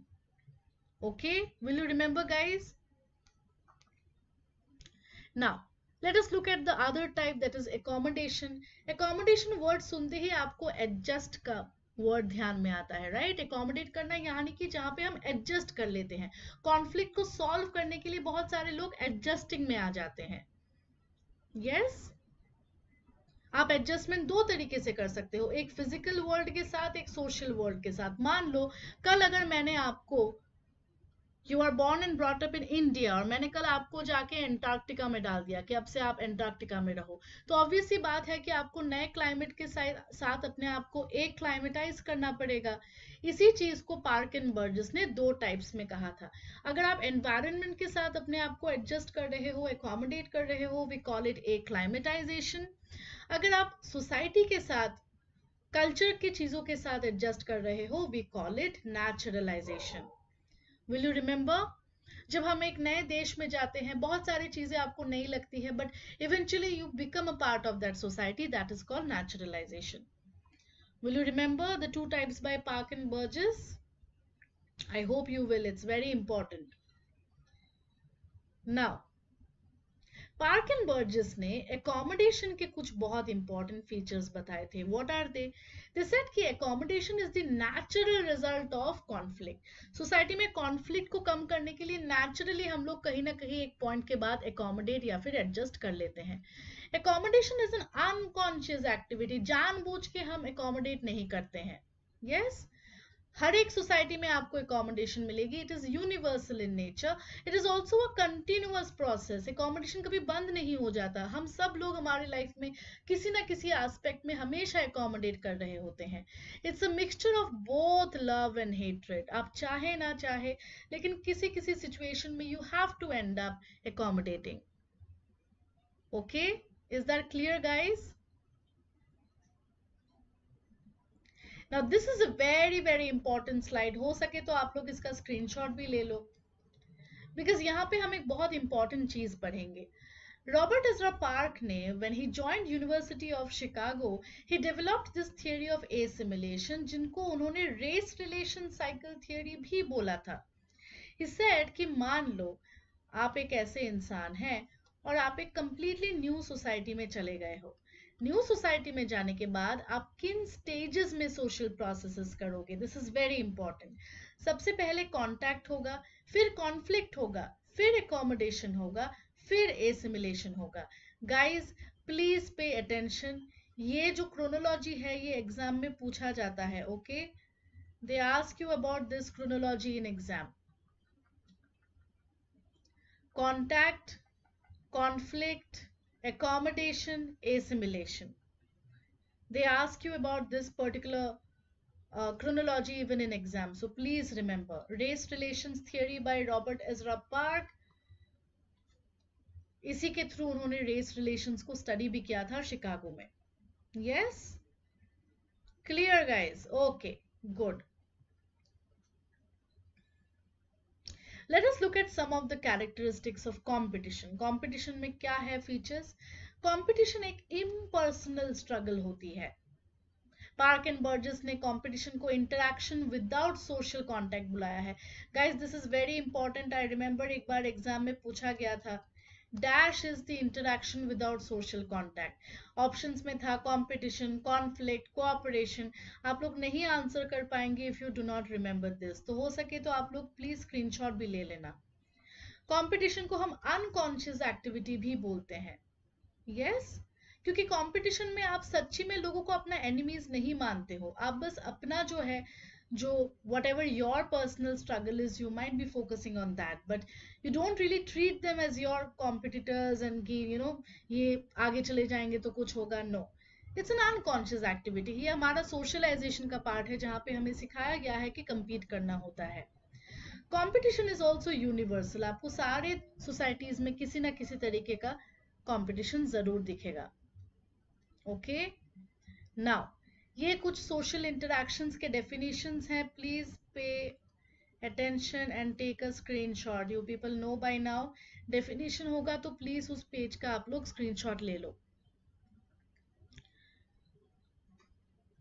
Eldridge and Merrill, Gillin and Gillin etcetera, ये इन सब का कुछ डेफिनेशंस हैं. Please take them. Okay, I hope you have taken already. Now social interaction के भी दो types होते हैं. एक होता है सिंपली सोशली कांटेक्ट करना, दूसरा है कम्युनिकेट करना. अगर आप लोगों के कांटेक्ट में आ रहे हैं और कम्युनिकेट नहीं कर रहे हैं तो भी चलेगा. कांटेक्ट में आने के बाद अगर आप लोगों के साथ कम्युनिकेट भी कर रहे हैं, then we call it proper social interaction. Yes, जैसे A.W. ग्रीन ने प्राइमरी, सेकेंडरी, टर्शियरी कोऑपरेशन के बारे में कहा. ऑकबर्न एंड निमकॉफ ने कहा कि कोऑपरेशन एक हो सकता है general in nature, helping in nature, friendly in nature. ये सारे टाइप से बहुत क्वेश्चंस आते हैं guys, trust me. So either note them down in your copies या फिर स्क्रीनशॉट ले लीजिए. Okay, yes, all right. Accommodation के कुछ और डेफिनेशंस हम लोग देख लेते हैं. एकोमोडेशन को हम लोग एक्लाइमेटाइजेशन भी कहते हैं, which I told you. Yes, अच्छा ये कुछ और डेफिनेशन है एकोमोडेशन का. Go through them. Park and Burgess का नाम basically you have to remember for this chapter. Park, सारे जो मेजर स्टडीज हैं on social processes were mostly done by Park and Burgess. So please remember that. Okay, now ये वाला part बहुत interesting है. So basically वो बोल रहे हैं कि एकोमोडेशन भी ना आप काफी तरीकों से कर सकते हो. जैसे number 1, admission of once defeat. मान लो मैं कहीं पे कुछ लड़ने गई हूँ और मैं हार गई, तो उसमें ईगो नहीं दिखाऊंगी, मैं एक्सेप्ट करूंगी कि हाँ भाई मैं हार गई, I have lost it. Okay, number 2, compromise कर लेना कि ठीक है ना तुम्हारा ना मेरा, हम लोग कॉम्प्रोमाइज कर लेते हैं, एक बीच का रास्ता चुनते हैं. यस. नंबर 3, आर्बिट्रेशन और कॉन्सिलिएशन. ये तब होता है जब हम एक थर्ड पार्टी से मदद लेते हैं कि आप हमें हेल्प करो भाई, क्योंकि हमारे बीच तो झगड़ा नहीं खत्म हो रहा है, so you people give us the help. काफी बार ये आप कोर्ट में भी ले जा सकते हैं. आप कोर्ट में लेके जज को बोलिए डिसाइड करने के लिए कि क्या सही है क्या गलत. Okay, clear. हाउएवर कॉन्सिलिएशन और आर्बिट्रेशन में एक छोटा डिफरेंस है. आर्बिट्रेटर हमेशा डिसीजन आपको इन्फॉर्म कर देता है, पर कॉन्सिलिएटर सिर्फ सजेशन ही दे सकता है आपको. All right, is that clear guys? Very very important things these are. Now एक होता है टॉलरेशन, कि आप दूसरे ग्रुप को बिल्कुल नहीं पसंद करते हो पर फिर भी आप टॉलरेट कर रहे हो कि भाई ठीक है रहो. और ये देखा जाता है रिलीजियस फील्ड में काफी ज्यादा. काफी बार रिलीजियस प्रैक्टिसेस जो होती हैं, they might not be in line with your religious practice, but most of the times we are tolerant towards others. Yes, हमें सिखाया जाता है कि रिलीजियस डिफरेंसेस पे टॉलरेंट होना है. All right. Then we have conversion is a method of accommodation in which one party tries to convert its opinion. कि अगर आप मेरी बात नहीं मान रहे हैं ठीक है, लेकिन एक हो सकता है कि मैंने आपको इतना ब्रेन वॉश कर लिया कि आप कन्वर्ट ही हो गए मेरे ओपिनियन पे। पहले आप कुछ और बोल रहे थे, but now you are agreeing to what I am saying, so I have converted your thoughts to mind. जैसे पुराने जमाने में रिलीजियस कन्वर्शन इस टाइप का एग्जाम्पल हुआ करता था। Yes, clear. एक होता है रैशनलाइजेशन, जहां पे आप फाइनली अपना दिमाग लगाते हैं और देखते हैं कि भाई इसमें सरवाइव करने के लिए you have to be rational. Conflict को अवॉइड करने के लिए हम एकोमोडेट कर लेते हैं so that there are no problems. All right, yes. Superordination and subordination आप लोगों ने पढ़ा होगा जब मैंने आपको डेरेनडॉर्फ और जिमेल पढ़ाया था। अगर कोई भी इंसान पावर हायरार्की में ऊपर है तो काफी बार देखा गया है कि हम सबऑर्डिनेट होके रहते हैं उनके साथ, या फिर अगर मैं पावरफुल हूं तो कोई दूसरा इंसान मेरे साथ सबऑर्डिनेट करके रहेगा। कहीं ना कहीं हम लोग पावर या अथॉरिटी पे गिव अप कर देते हैं एक पॉइंट के बाद, बिकॉज आपको पता है कि आपके पास पावर नहीं है, so you have to give up beyond the point. Yes, now ये मैंने ऑलरेडी आपको पहले बोला था, competition is an interaction without social contact, very famous statement by Park and Burgess। इसके अलावा contact and communication are two processes of interaction, ये भी उनका बहुत फेमस कोटेशन है पार्क और बर्जेस का। So please note them down, या फिर आप लोग इसका स्क्रीनशॉट भी ले सकते हैं। यस, बहुत सारे एग्जाम्स में ये क्वेश्चन आ चुका है, so please take it down. Okay, जैसे मैंने कहा कि जॉर्ज जिमेल ने भी कॉन्फ्लिक्ट पे बात की है, और नॉट जस्ट दैट, उन्होंने 4 तरीके के कॉन्फ्लिक्ट के बारे में हमें बोल लिखा है। व्हाट आर दोज 4 टाइप्स, देख लेते हैं। सबसे पहला है वार, जिसे हम लोग युद्ध बोलते हैं। यस, पुराने जमाने में राजाओं के बीच वार हुआ करता था, राइट। अभी भी बहुत सारे कंट्रीज आपस में वॉर में जाते हैं। यस, एक होता है फ्यूड। Feud या factional strife does not take place among states. It usually occurs around members of society. वार होता है मान लो बड़े बड़े ग्रुप्स के बीच, दो देशों के बीच, दो देश के राजाओं के बीच। बट फ्यूड होता है छोटे ग्रुप्स के बीच। जैसे हम बोलेंगे कि दो ग्रुप्स आपस में लड़ गए, छोटे छोटे ग्रुप्स, तो उसे हम लोग फ्यूड बोलेंगे। Okay, litigation is a type of conflict जो जुडिशियल इन नेचर होता है। अगर लोग लॉ का हेल्प ले रहे हैं, कोर्ट में जाके लड़ रहे हैं एक दूसरे से, तो उसे हम लोग लिटिगेशन बोलेंगे। Clear. Conflict of impersonal ideas is not for themselves but for an ideal. For example, आप किसी आइडियोलॉजी को लेके लड़ रहे हो, अपने लिए नहीं लेकिन आइडियोलॉजी। तो मान लो कैपिटलिज्म वर्सेस कम्युनिज्म, अगर आप इस पे लड़ाई करोगे तो हम लोग जिमेल के हिसाब से इसे कॉन्फ्लिक्ट ऑफ इम्पर्सनल आइडियल्स में डालेंगे। Okay, clear guys. सिमिलरली जिलिन और जिलिन ने भी 5 टाइप्स ऑफ कॉन्फ्लिक्ट हमें दिया था। Personal, racial, class, political, international conflict. Please note them down. Personal conflict, racial conflict, class, political, international, ये जिलिन और जिलिन ने हमें दिया था। Yes, I hope it's clear guys. Now there is a thinker जिनका नाम है गिडिंग्स। आप लोगों ने गिडिंग्स का नाम पढ़ा होगा ग्रुप के टाइप्स में।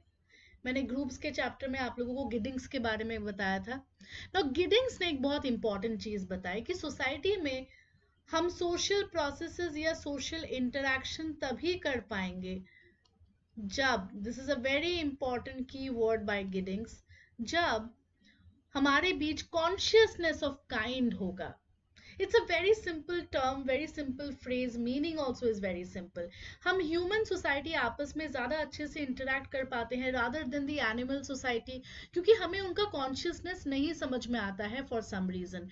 But we understand the consciousness of the human society, so it makes our interaction with the human society much more better. ये phrase Giddings का है, that society में solidarity, social interaction, social processes, these are possible because there is a consciousness of kind. Okay, is that clear guys? Please note them down. यहाँ पे मैंने कुछ MCQs भी student से करवाया था, देख लेते हैं. This term is used in sociology to indicate the struggle between different interest. अगर different interest होगा तो conflict होगा, क्योंकि competition में तो सब एक ही interest के पीछे भाग रहे होते हैं, right? Now pay attention to this question.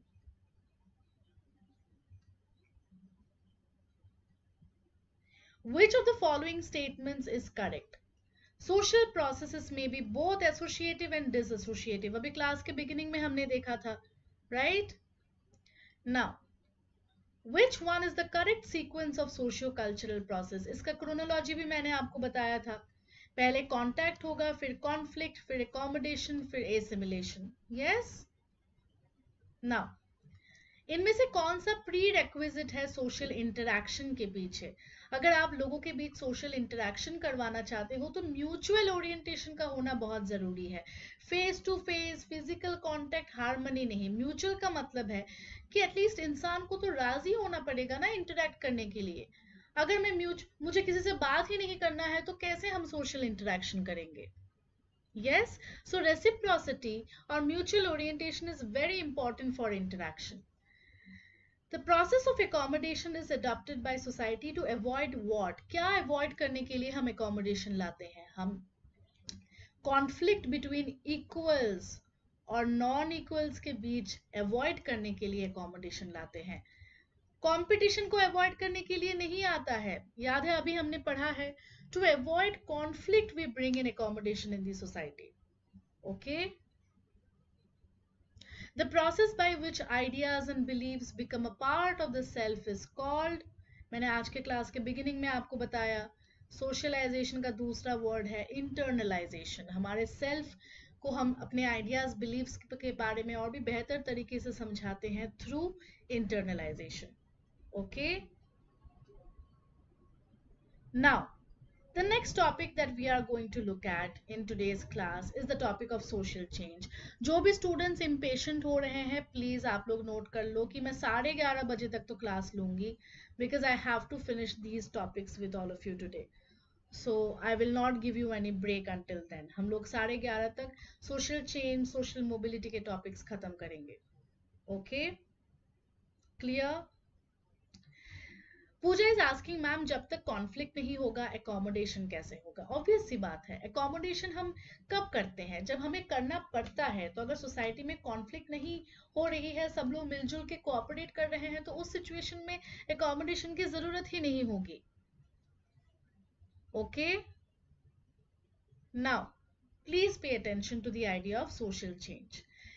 Before I move into the idea of social change, मैं कुछ फीचर्स आपको बता देती हूँ. सोशल चेंज यूनिवर्सल होता है. हर एक सोसाइटी में सोशल चेंज आता है. कोई भी सोसाइटी फिक्स्ड नहीं रहता है.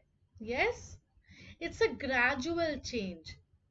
आज मैंने बाल कटवा लिए तो ये सोशल चेंज नहीं कहलाएगा. Yes, it's a slow gradual change. ये एक मैक्रो चेंज की बात करता है. आपने बाल कटवा लिए उसको हम सोशल चेंज नहीं बोलेंगे. For anything to become a social change it has to be a societal level change. Yes? Very good. So you have to remember these parts before starting any topic of social change. Now let me ask you this very basic question, guys. Very good. Social change नाम की book भी है ऑकबर्न की. Social change जो book है वो ऑकबर्न की है. Very good. Now, I want to ask you this very basic question. Do you people know the difference between revolution and reformation? ये दो तरीके के सोशल चेंजेस हैं. एक है रेवोल्यूशन, दूसरा है reformation.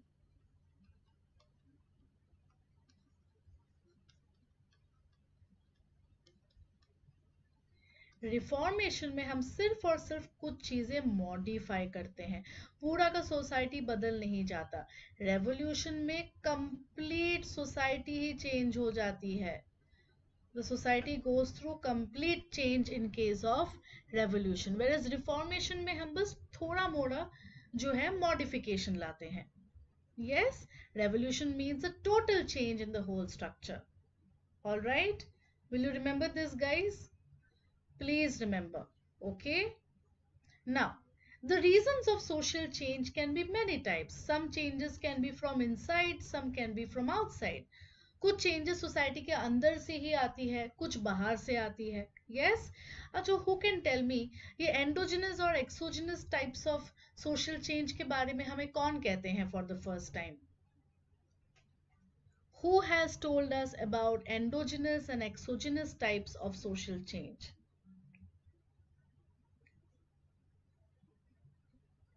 A very famous Western thinker कि अगर सोसाइटी के अंदर से चेंजेस हो रही है तो एंडोजिनस, बाहर के किसी फोर्सेस से बदलाव आ रही है तो एक्सोजिनस. योगेंद्र सिंह तो बाद में बोलते हैं इंडियन कॉन्टेक्स्ट में, बट सबसे पहले एक वेस्टर्न थिंकर ने हमें बोला था. Which thinker am I hinting eight?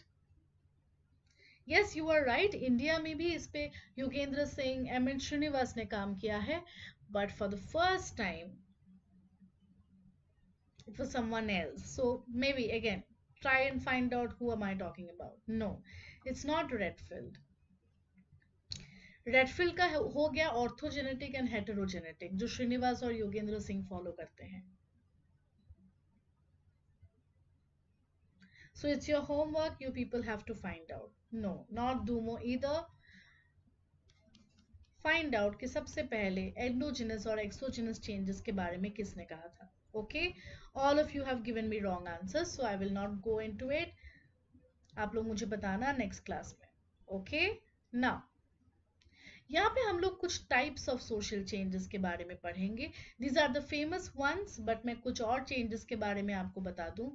Similarly जैसे एंडोजिनस और एक्सोजिनस हो गया, सिमिलरली हम लोग ऑर्थोजेनेटिक, प्लीज नोट देम डाउन, ऑर्थोजेनेटिक और हेटेरोजेनेटिक चेंजेस के बारे में पढ़ते हैं. ऑर्थोजेनेटिक तब जब सोसाइटी के अंदर से ही चेंजेस आ रही है, बाहर से होगा तो हेटेरोजेनेटिक. सो इसके पहले फॉर द फर्स्ट टाइम हमें बोला था रेडफील्ड. रेडफील्ड को इंडिया में दो लोग फॉलो करते हैं, which are Srinivas and Yogendra Singh. Yes, Mackim Marriott यहाँ पे नहीं आएंगे. Mackim Marriott is not related to this concept. Okay, so ऑर्थोजेनेटिक और हेटेरोजेनेटिक चेंजेस के बारे में रेडफील्ड सबसे पहले बोलते हैं, और इंडिया में इस पे काम करते हैं श्रीनिवास और योगेंद्र सिंह ने. Will you remember, guys? Yes? Okay. Now let us look at the types of social change that we are talking about here. सबसे पहले आते हैं एवोल्यूशनरी वाले थियरीज, जो मानते हैं कि सोसाइटी एक पॉइंट से शुरू हुआ, फिर वो धीरे धीरे धीरे इवॉल्व होता गया, एक स्टेज के बाद दूसरे स्टेज. साइक्लिकल थियरीज मानते हैं कि हर एक सोसाइटी एक साइकिल की तरह होता है, एक ही दिशा में आगे नहीं बढ़ता. सोसाइटी पहले ऊपर जाएगा, फिर उसकी फॉल होगी, फिर से सोसाइटी ऊपर आएगी, like this. Yes, structure functional and conflict theories are different. जैसे स्ट्रक्चर फंक्शनल में हम लोग डर्कहाइम, पार्सन्स, इन सब लोगों को देखेंगे, whereas कॉन्फ्लिक्ट में हम जनरली मार्क्सिस्ट थियरी को देखते हैं. Yes, there are many synthesis of social change theories जो अभी हम लोग देखेंगे in terms of new evolutionary theory. Alright, now सबसे पहले हम देखेंगे एवोल्यूशनरी थियरी. जो एकदम पुराने वाले लोग हैं जो एवोल्यूशनरी थियरी को मानते थे, उनका ये मानना था कि सोसाइटी एक ही डायरेक्शन में जा रही है. That means their theories were unilinear in nature. Okay, जैसे सारी सोसाइटी सिंपल और प्रिमिटिव से शुरू होते हैं, फिर कॉम्प्लेक्स या एडवांस स्टेज में जाते हैं. यस, उन्हें हम लोग क्लासिकल एवोल्यूशनरी थियरीज में रखते हैं, और कुछ हो जाते हैं न्यू एवोल्यूशनरी, जिसे अभी हम लोग देखेंगे.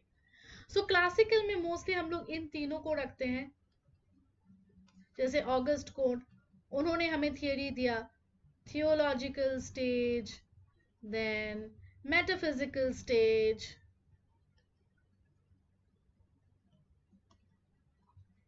then positive stage.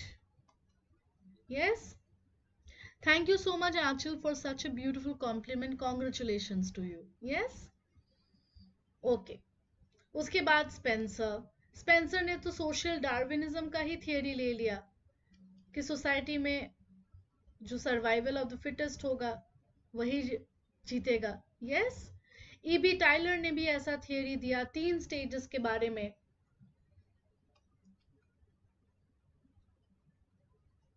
सैवेजरी, बार्बेरिज्म, फिर आएगा civilization. Very good Tania.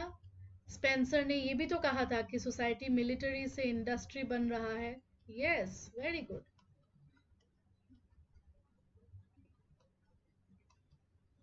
Good. Now तो ये कुछ हमारे क्लासिकल एवोल्यूशनरी थियरीज हो गए जिन्होंने माना कि सोसाइटी एक ही डायरेक्शन में जा रही है, but there comes a new set of thinkers जो एक नया एंगल लाते हैं इस थियरी में। The famous ones are V Gordon Childe, very famous historian, Julian Steward, जिनको हम लोग अपनी फेमस थियरी कल्चरल इकोलॉजी में स्टडी करते हैं, and Leslie white.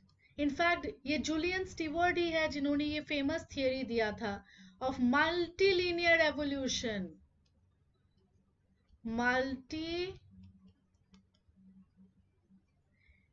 Linear evolution.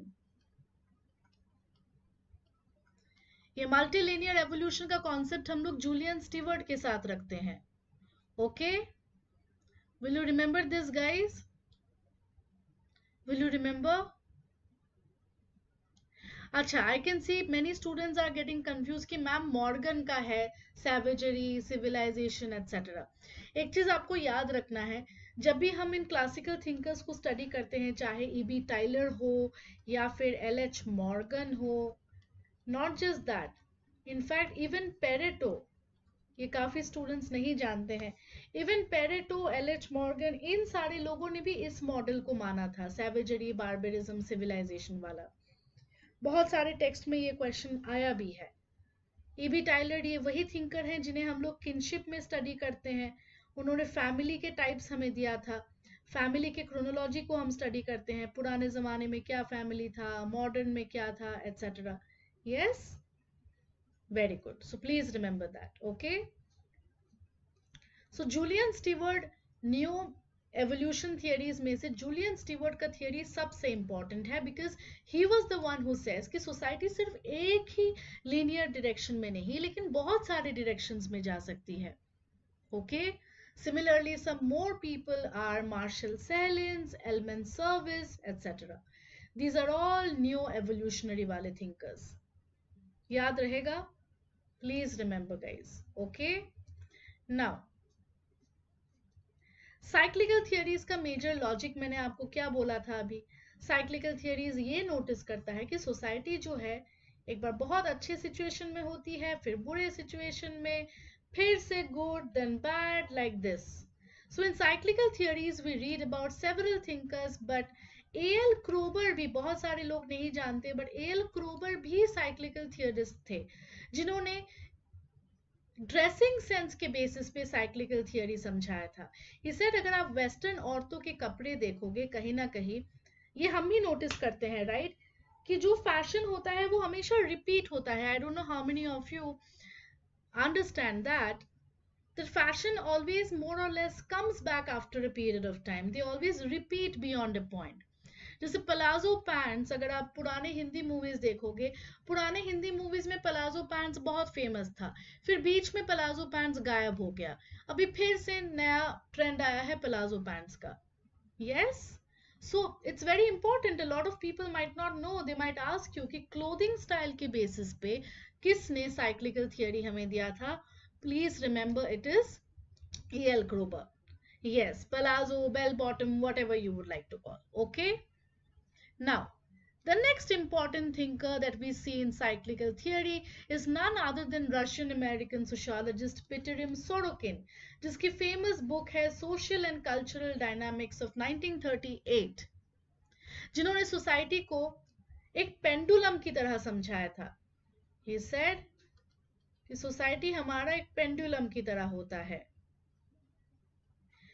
3 civilisation के टाइप्स का एग्जाम्पल उन्होंने दिया था। वन इज द आइडिएशनल कल्चर, जहां पे लोग बहुत ही धार्मिक और मॉरल वैल्यूज में बिलीव करते हैं। एक होता है सेंसेट कल्चर, जहां पे लोग बिल्कुल भी मॉरल वैल्यूज और ये सब नहीं मानते हैं। पीपल आर हेडोनिस्टिक, चीजें बर्बाद कर रहे हैं एटसेट्रा. बट ही सेज एक बीच का कैटेगरी भी है, that is called idealistic culture, जहां पे इन दोनों चीजों का मिक्सचर हम पाते हैं. So these three are different types of civilization that he gives examples of. Okay, आपको ये भी याद रखना है गाइस, इसी थियरी को इमैनेंट थियरी ऑफ सोशल चेंज भी कहा जाता है. ये बहुत सारे पेपर्स में पूछा जाता है. Immanent theory of social change भी कहा जाता है पीटर सोरोकिन के इस famous pendular theory of social change को. Okay, will you remember guys? Okay, I hope it is clear. Now the next person that we see here is Spengler. Oswald Spengler एक बहुत famous German school teacher थे, जिन्होंने अपनी किताब the decline of the West 1918 में ये point किया कि हर एक सिविलाइजेशन, चाहे आप इंडस वैली सिविलाइजेशन देखो, मेसोपोटामियन सिविलाइजेशन देखो, कोई भी सिविलाइजेशन का एग्जाम्पल आप ले लो, वो लोग हमेशा एक सिमिलर लाइफ साइकिल के थ्रू जाते हैं. पहले सिविलाइजेशन का बर्थ होता है, फिर वो मैच्योर होता है, फिर ओल्ड एज आती है, फिर डेथ होती है, फिर एक नया सिविलाइजेशन आएगा. So these are key words for him. Okay, these are some of the key words for him. Birth, maturity, old age, death of any civilization. This is the example of Spengler. Please do not get confused with Arnold Toynbee. Okay? Arnold Toynbee का जो key term था वो अलग था. Arnold Toynbee का keyword था challenge and response. उनकी famous किताब A Study of History 1946. He says हर एक civilization पे हमेशा कुछ ना कुछ challenge या प्रॉब्लम आती है, फिर उस चैलेंज को वो लोग रिस्पॉन्स करते हैं, फिर से एक नया चैलेंज आएगा. Like this, it's a cyclical process of challenge and response. Okay, clear? Will you remember this guys? This are very important. इसके अलावा पेरेटो मैंने ऑलरेडी आप लोगों को पढ़ाया है फाउंडेशंस में. पेरेटो का famous theory of circulation of elite, कि किसी भी सोसाइटी में कोई भी एलिट क्लास हमेशा परमानेंट नहीं रहता है. They keep on circulating. History is the graveyard of aristocracies, जो पेरेटो बोलते हैं. हर एक एलिट क्लास पहले आता है, फिर उसका डीके होता है, then comes a new elite class. Yes, there is no father of cyclical theory और anything. All these people are equally important. Clear? So Arnold Toynbee के साथ स्पेंगलर का नहीं होगा confusion, I believe. Clear? Okay. Now the next topic we look at conflict. अब conflict perspective वाले, especially Karl Marx, takes a lot from Hegel. I hope all of you are aware of the dialectics of Hegel. Hegel ने social change को समझने के लिए dialectical method use किया था. Yes, जहाँ पे he starts with a thesis, जिसका एक opposite idea होगा, antithesis.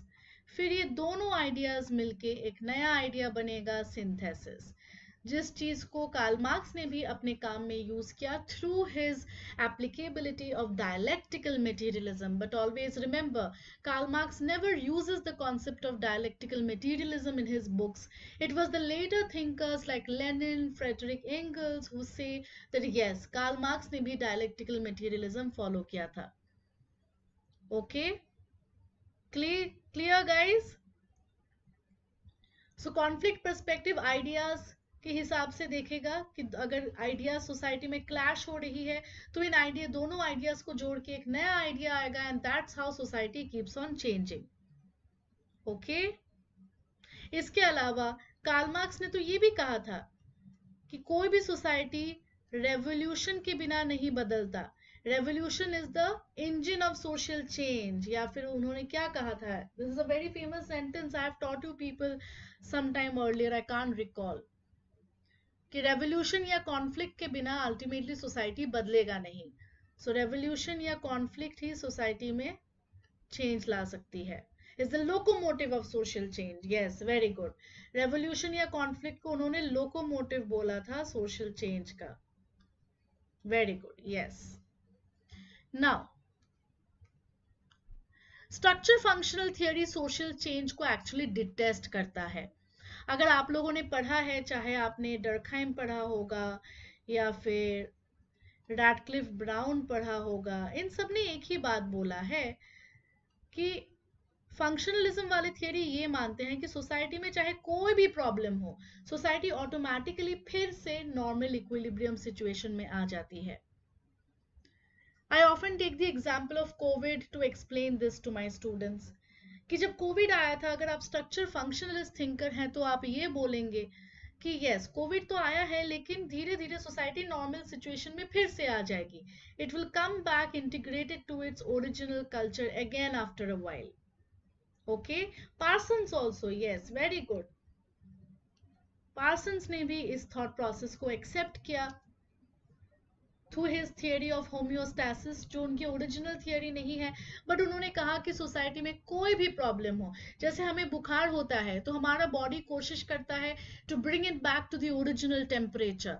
सिमिलरली पार्सन्स ने भी बायोलॉजी से होम्योस्टैसिस का कॉन्सेप्ट लेके बोला that no matter what happens in society, फिर से सोसाइटी खुद ही कोशिश करती है कि वो ओरिजिनल पोजीशन में लौट आए. Okay, clear?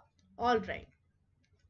तो जल्दी से हम लोग हमारे आज के क्लास का लास्ट टॉपिक खत्म कर लेते हैं, दैट इज सोशल मोबिलिटी. इसको जल्दी से हम खत्म करेंगे, छोटी टॉपिक है, सो प्लीज पे अटेंशन. बस 5 और 10 मिनट ही लगेगा. ओके, नाउ सबसे पहले तो हम लोग इस वर्ड को समझेंगे, सोशल मोबिलिटी. मोबिलिटी का मतलब होता है मूवमेंट, पर सोशल मोबिलिटी का मतलब यहाँ पे हम फिजिकल मूवमेंट नहीं, लेकिन हमारे स्टेटस में क्या बदलाव आ रही है उसको हम लोग सोशल मोबिलिटी बोलते हैं. Okay, will you remember this? Social mobility means whenever there is a change in our status, जो हमारा सोशल स्टेटस है, अगर उसमें कोई चेंज आ रही है, we call it social mobility. Now सबसे पहले और डिटेल में इस टॉपिक में पिटरिम सोरोकिन ने स्टडी किया था, एंड नॉट जस्ट दैट, उन्होंने कुछ टाइप्स भी हमें बताया था जो अभी हम लोग देखेंगे. सबसे पहला टाइप है सोशल मोबिलिटी का, जिसका नाम है हॉरिजॉन्टल मोबिलिटी.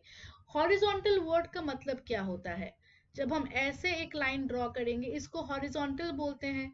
यस, अगर मैं एक ऐसे लाइन ड्रॉ करूं तो इसको हम वर्टिकल बोलेंगे. Clear? Is that clear guys? इसे हम लोग हॉरिजॉन्टल बोलते हैं और इसे बोलते हैं वर्टिकल. तो हॉरिजॉन्टल मोबिलिटी का मतलब है, मान लो पहले आप एक ऐसा जॉब करते थे, अभी आपने चेंज किया जॉब बी पे, बट सोशल स्टेटस में कोई बदलाव नहीं आया. जो स्टेटस आपका पहले था वही स्टेटस आपका अभी भी है. उस चीज को हम लोग हॉरिजॉन्टल मोबिलिटी बोलते हैं. Will you remember this now? जब हमारा स्टेटस में कोई चेंज नहीं आया, आपने 2 जॉब्स बदल लिए पर स्टेटस में कोई चेंज नहीं आया. मान लो आप मुंबई से दिल्ली चले गए, पर जो जॉब आपका है वो सेम स्टेटस सेम सैलरी आपको देती है, तो उसे हम लोग हॉरिजॉन्टल मोबिलिटी बोलेंगे. क्लियर? अब देखो, वर्टिकल मोबिलिटी में 2 चीजें हो सकती है. एक, आपका जो स्टेटस है वो बेहतर हो सकता है, या आपका स्टेटस और भी खराब हो सकता है. इसी चीज को सोरोकिन ने बोला था social climbing and social sinking. Okay, मान लो आप फार्मर से आईएएस ऑफिसर बन गए. फार्मर से आईएएस ऑफिसर बनने को हम सोशल क्लाइंबिंग या फिर अपवर्ड मोबिलिटी बोलेंगे. लेकिन अगर आप मान लो आईएएस ऑफिसर थे, आईएएस से आपने कुछ क्राइम वाइम किया, फिर से आप बन गए फार्मर, जेल से बाहर निकल के अभी आप फार्मिंग कर रहे हो, तो ये वाला हो जाएगा डाउनवर्ड, यानी कि social sinking. Clear guys? I hope it is clear, very important. अब आप सब लोगों ने टीवी में नेपोटिज्म का आइडिया सुना होगा. It got very famous in Bollywood, nepotism idea. उसी चीज को ध्यान में रखते हुए रैल्फ टर्नर ने 2 मोबिलिटीज के बारे में कहा था, contest mobility and sponsored mobility. Okay, अब कॉन्टेस्ट मोबिलिटी तब होता है जब आप खुद कंपीट करके किसी चीज को पाते हो अपने मेरिट पे. स्पॉन्सर्ड मोबिलिटी तब होता है जब ये नेपोटिज्म जैसे चीजें काम करते हैं। अब ये सारे जो फिल्म स्टार्स हैं, those people who are already getting that privilege, तो उनका जो अपवर्ड मोबिलिटी है वो ऑलरेडी स्पॉन्सर्ड है। लेकिन अगर आप अपने मेरिट के थ्रू अपवर्ड जा रहे हैं तो उसे हम लोग कॉन्टेस्ट मोबिलिटी बोलेंगे। किसने बोला था? राल्फ टर्नर ने। याद रहेगा guys, very simple and very important concept to remember.